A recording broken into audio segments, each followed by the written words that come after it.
Welcome everyone. This presentation is just for educational purposes. This is not financial advice. As always, you need to do your own homework and due diligence before investing. I will be presenting an overview of the income statement. It is one of three major financial reports that companies provide during their quarterly and annual reporting. The other two are the balance sheet and cash flow statements.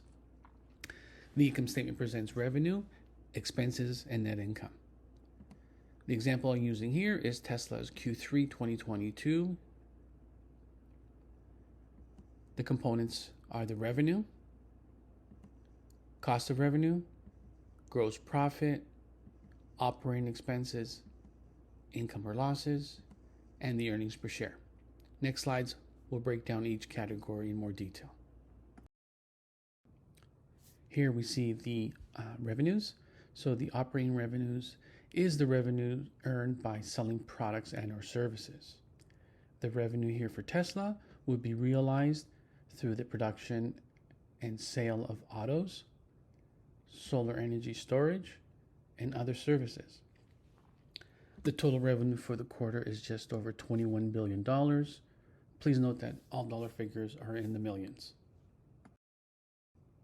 Moving forward, the next category is the cost of revenues.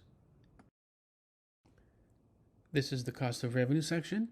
This includes the total cost of manufacturing and delivering a product or service to consumers. In the case of Tesla, it includes the total cost for each line item of EV, solar storage, and other services. So for this quarter, we see that Tesla had just over $16 billion of direct costs related to their revenues.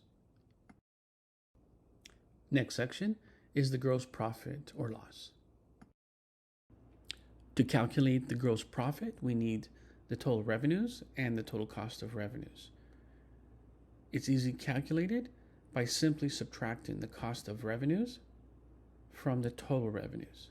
In the case of Tesla, the gross profit is just over $5 billion. To be precise, it's $5,382,000,000.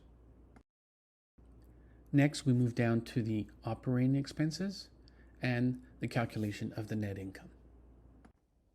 In this section, we will calculate the net income. We take the gross profit, subtract the operating expenses. The operating expenses are indirect costs of running the business, so they include things like rent, utilities, marketing, advertising, sales and accounting, management, and administrative fees to give us the operating income. Then we will calculate the income before income taxes, the net income, and the net income attributable to common shareholders. To calculate the income from operations is just simple math. We take the gross profit and subtract the total operating expenses to give us the operating income. We take the operating income and remove any interest income, expenses, or other expenses and income during the period to give us the income before income taxes. And to calculate the net income, we subtract income taxes to give us a total of $3,331,000,000. There's an additional line item here of $39 million that we subtract from the net income to give us the final number here that will be used for the earnings per share.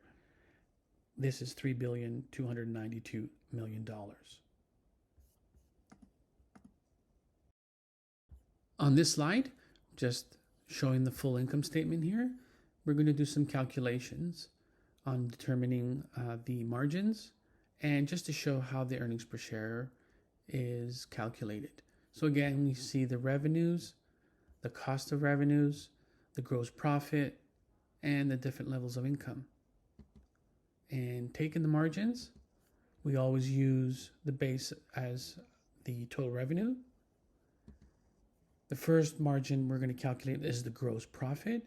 It's basically taking the gross profit, dividing it by the total revenues to give us the margin for that, which is 25% in the case of Tesla. The operating margin uses the income from operations and divides it by the total revenues to give us a 17.19% margin. And the profit margin is using the net income to calculate against the revenue to give us the 15.52 profit margin.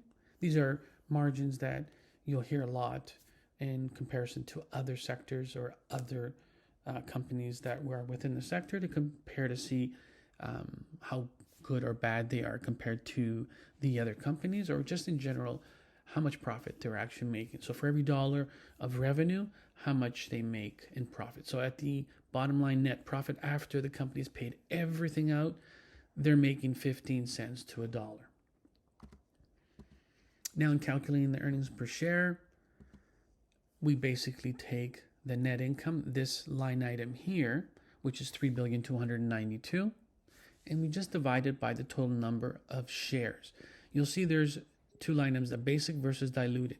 The basic is calculated using the net income and dividing it by the basic outstanding shares that are out there, versus the diluted takes the diluted shares. The diluted shares is just basically including any stock options or rights or whatever executives may or may not have that they can exercise during this period. So they're including those numbers in there, and those are usually the numbers that they use to calculate the earnings per share. And in this case, for Tesla for that quarter, it was $1.05 if you were using the basic amount of shares versus 95 cents if you were using the diluted.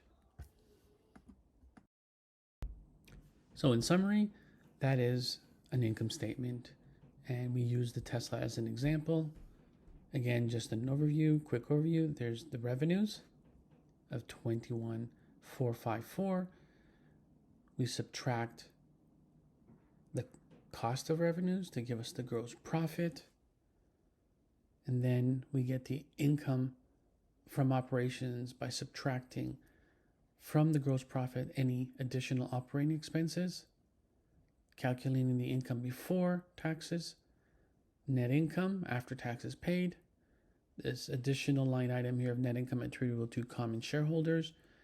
This is again used to get the earnings per share by taking the amount of money, net profit, that is net income taken, and divided by the shares themselves.